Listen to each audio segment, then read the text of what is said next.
آپ لوگوں نے کبھی یہ سوچا ہے کہ ہماری زندگیوں میں دعاؤں کی اتنی زیادہ اہمیت کیوں ہے؟ جب ہم صبح سو کر اٹھتے ہیں تو دعا پڑھتے ہیں، رات میں بھی ایک دعا پڑھتے ہیں سونے سے پہلے، گھر سے باہر نکلتے ہیں تو دعا پڑھتے ہیں، گھر واپس آتے ہیں تو دعا پڑھتے ہیں، باتھ روم جاتے ہیں تو دعا پڑھتے ہیں، باتھ روم سے واپس آتے ہیں تو دعا پڑھتے ہیں، مسجد جاتے ہیں تو دعا پڑھتے ہیں، مسجد سے واپس آتے ہیں تو دعا پڑھتے ہیں، سفر کر رہے ہوتے ہیں تو دعا پڑھتے ہیں۔ تو اتنی زیادہ دعائیں ہم لوگ کیوں پڑھتے ہیں؟ رسول اللہ صلی اللہ تعالیٰ علیہ وسلم نے ان دعاؤں کو پڑھنے کا اہتمام کیوں کرایا؟ صحابہ رسول کو کیوں ان دعاؤں کو پڑھنے کی تلقین کی گئی اور کیوں یہ دعائیں ہم تک پہنچی اور ہمیں پڑھنے کے لیے کہا گیا؟ ہم میں سے زیادہ تر لوگ عربی کو نہیں سمجھتے ہیں۔ جو لوگ ان دعاؤں کا اہتمام کرتے ہیں تو وہ اس کے معنی کو نہیں سمجھتے ہیں، اور جو نہیں کرتے ہیں وہ تو نہیں کرتے ہیں، ان کو تو پتہ ہی نہیں کہ دعائیں پڑھنی بھی چاہیے، لیکن جو لوگ کرتے بھی ہیں تو وہ اس کا صحیح فائدہ نہیں اٹھا پاتے ہیں۔ جس وقت رسول اللہ صلی اللہ تعالیٰ علیہ وسلم نے صحابہ رسول کو ان دعاؤں کو پڑھنے کو کہا تھا تو وہ عربی میں کہا تھا، اور صحابی عربی جانتے تھے کیونکہ وہ بھی عرب کے تھے، لیکن جب وہ دعائیں ہم تک پہنچی تو وہ عربی میں ہی پہنچی۔ اور افسوس یہ ہے کہ ہم لوگ عربی پڑھتے تو ہیں لیکن اس کو سمجھتے نہیں ہیں، اور جب سمجھتے نہیں ہیں تو اس کو اپنی زندگیوں میں نہیں اتار پاتے ہیں اور اس کا ہم لوگ صحیح فائدہ نہیں لے پاتے ہیں۔ سائیکولوجیکلی دیکھا جائے کہ جب بھی ہم کوئی بھی بات اپنے دماغ میں رکھتے ہیں، ریپیٹ کرتے ہیں تو اس کا ہمیں فائدہ ملتا ہے۔ صحابی رسول عربی کو جانتے تھے، اس کے معنی کو جانتے تھے، تو وہ ان کے دماغ کو وہ چیز سمجھتی تھی اور وہ اس کا فائدہ اٹھاتے تھے۔ لیکن جب ہم کسی بھی دعا کو پڑھتے ہیں تو اس کے معنی کو نہیں سمجھتے ہیں تو اس کا اتنا بینیفٹ نہیں اٹھا پاتے ہیں جتنا اصل میں ہم کو اٹھانا چاہیے۔ اس سے پہلے ہم نے ایک صبح سو کر اٹھنے کی ایک دعا بتائی تھی،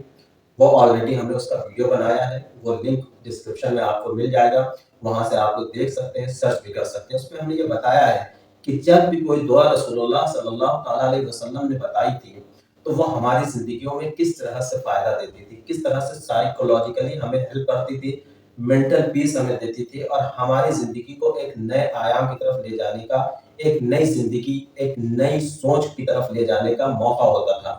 اسی طرح سے ہم لوگ جب رات میں سونے کی دعا پڑھتے ہیں تو اس کا بھی کتنا زبردست امپیکٹ ہے ہماری زندگی میں، ہم سمجھ بھی نہیں پاتے ہیں۔ جیسے ہم لوگ کہتے ہیں کہ بسمک اللہم اموت و احیا، اس کا بہت سمپل مطلب ہے کہ تیرے نام سے مرتے ہیں اور تیرے نام سے ہی زندہ ہوتے ہیں۔ اب سائیکولوجیکلی دیکھا جائے تو نیند جو ہوتی ہے وہ ایک منی ڈیتھ کی طرح ہوتی ہے۔ جب ہم سوتے ہیں تو ہمارا جو کانشیس مائنڈ ہے وہ پوری طرح سے کام کرنا بند کر دیتا ہے، اور ہم جس کنڈیشن میں ہوتے ہیں اس کو ولنریبل کنڈیشن کہی جاتی ہے۔ تو جب ہم کہتے ہیں بسم کا، اس کا مطلب ہے کہ اللہ کے نام سے شروع کرنا۔ ہر چیز کو جب ہم اس طرح سے بولتے ہیں تو ہم اپنی ساری پریشانیوں کو، ساری چنتاؤں کو، اسٹریس کو، جان کو، مال کو، ہر چیز کو سرنڈر کر دیتے ہیں، اور کس کے سپرد کر دیتے ہیں؟ اس خدا کے سپرد کر دیتے ہیں۔ جب ہم ایسا بولتے ہیں اور اس کی میننگ کے ساتھ بولتے ہیں تو جو ہمارا دماغ ہے وہ اس چیز کو سمجھتا ہے، آبزرو کرتا ہے، اور ہمیں ایک پیس پہنچتی ہے، مینٹل سکون ملتا ہے اس کو پڑھنے سے۔ اسی طرح سے جب ہم آگے کہتے ہیں آیا، یعنی کہ زندہ ہوئے، زندہ کیا، زندہ بھی اسی خدا نے کیا ہے۔ تو جب ہم یہ بات ہمارے دماغ میں آتی ہے کہ اچھا ہمیں کل زندگی کا ایک اور موقع ملے گا، تو جو ہم سوتے ہیں ایک پرسکون نیند سوتے ہیں، اور اس امید سے سوتے ہیں کہ دوبارہ ہم پھر واپس صبح اٹھیں گے اور اللہ ہمیں ایک اور موقع دے گا، اور وہ موقع ایسا ہوگا کہ ہم اپنی جتنی بھی غلطیوں کو ہم نے کیا ہے، جو بھی چیزیں ہم نے ادھوری چھوڑی ہے، جن بھی کاموں کو ہم نے نہیں کیا ہے، وہ ادھورے کام ہم پورے کریں گے۔ تو ہمیں اپنی زندگیوں میں دعاؤں کا اہتمام ضرور کرنا چاہیے، اور اس سے ہمیں بہت فائدہ ہو رہا ہے۔ ہم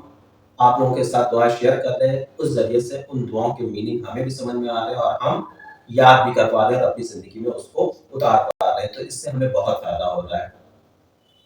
اس کے بہت سے سائیکولوجیکل بینیفٹس ہوتے ہیں جب ہم دعاؤں کو میننگ کے ساتھ پڑھتے ہیں۔ تو ہم اور آپ دونوں یہ کوشش کریں کہ جو ضروری دعائیں ہیں وہ ضرور پہلے یاد کر لیں، جیسے صبح سو کر اٹھنے کی، رات میں تو سونے کے ٹائم پر جو ہم لوگ دعا پڑھتے ہیں وہ بہت زیادہ ضروری، صبح جو ہم سو کر اٹھ کر پڑھتے ہیں وہ بہت زیادہ ضروری ہے۔ یہ ہمارے پورے دن کو طے کرتی ہے، اور جب ہم رات میں سونے کے وقت کی دعا پڑھتے ہیں تو وہ ہماری نیند کو پرسکون بنا دیتی ہے، اور ہم ساری پریشانیوں سے مکتی پا کر سرنڈر کر کے سو جاتے ہیں۔ تو اسی طرح سے ہم آپ لوگوں کے سامنے بہت سی دعائیں لاتے رہیں گے اور آپ لوگوں کے ساتھ شیئر کرتے رہیں گے، اور